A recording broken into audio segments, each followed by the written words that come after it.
Now,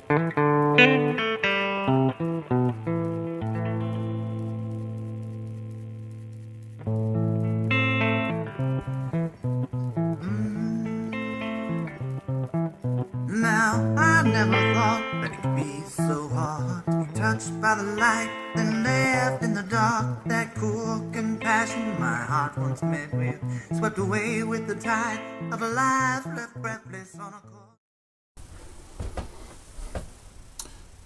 Hello everybody. Welcome to another edition of Trauma Bombs, the video channel that try to help you explain maybe some of the reasons why you've got so much stress in your life, why you're just not happy, even though there's no real reason why you shouldn't be happy. Well, I just got back from vacation, went back over the holidays to visit my sister and my mom, my brother-in-law. Went back to Illinois and brought back a lot of memories. It had been like 18 months since I'd been back, and in that 18 months, my 89-year-old mother had to go into a nursing home, and it was the first time I saw her in a nursing home. You know, like I said in the last video, our society has forced us into living lives that we don't like.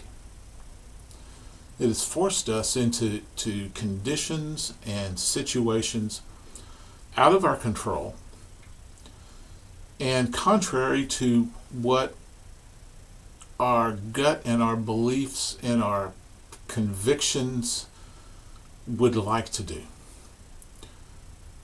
None of my family would want to put my mother in a nursing home, but it became necessary because she wasn't safe living by herself. There were several hours during the day when she was unable to be accompanied or supervised by anybody because everybody's working. Everybody has to work. Like I talked to you before, in times past, we had multiple family members living in our households, and that was usually somebody there all the time. There was,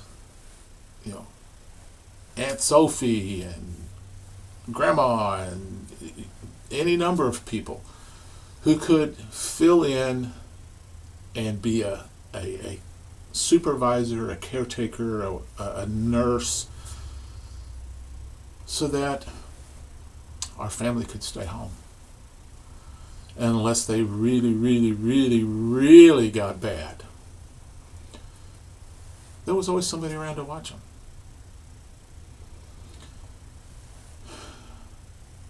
Our society, our world, our economy has forced us to do things that in times gone by we wouldn't have done.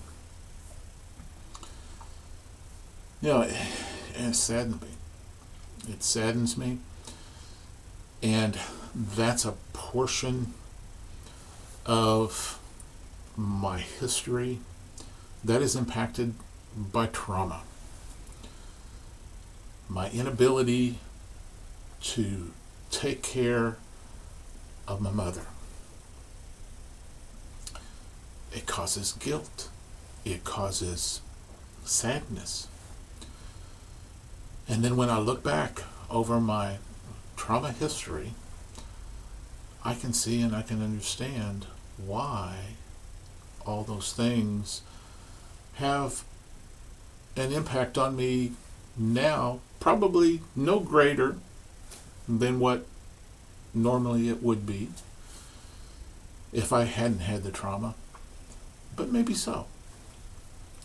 Maybe I can't put it in the right perspective because there's those nagging issues of trauma still pecking at me. Well, I have to look and examine it. And where I talked about last time, going back and doing a life inventory. My book, once completed, will give a full detail and will be an example of how I've done that and how you can do that. But right now, you can start off by just sitting down for a few minutes every day and thinking back over your life and thinking back over the years, over the episodes and the periods. What I did is I looked at pretty much every year leading up to when I started school. And then I used the school year to help me put into a frame what was going on. And you know, as I look back, there were some periods of time when I had absolutely no memory whatsoever because of the trauma that I experienced during that period. I had to really dig. But the first step in the process is just creating your timeline, going back to birth, and if you know the history of the pregnancy of your mother,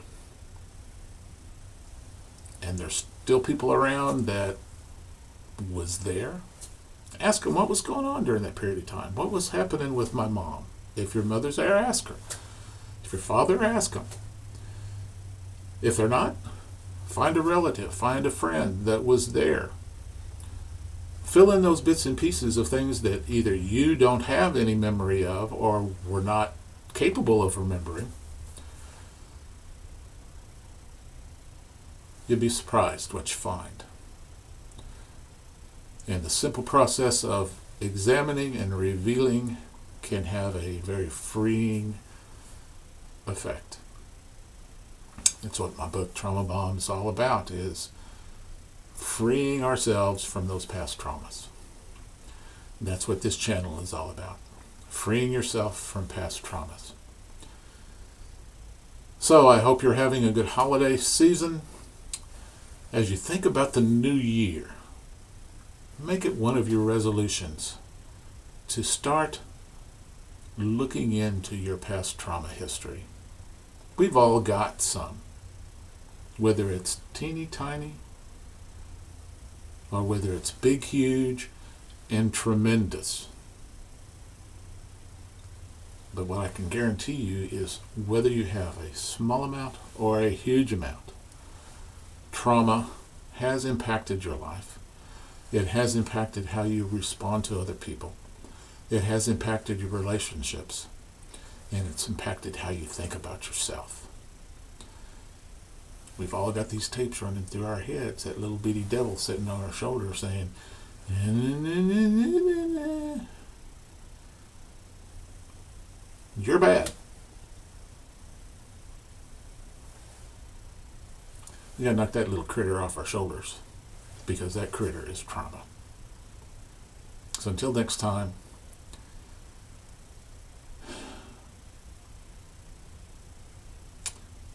be happy, have some good times, but definitely be safe. We'll talk with you later.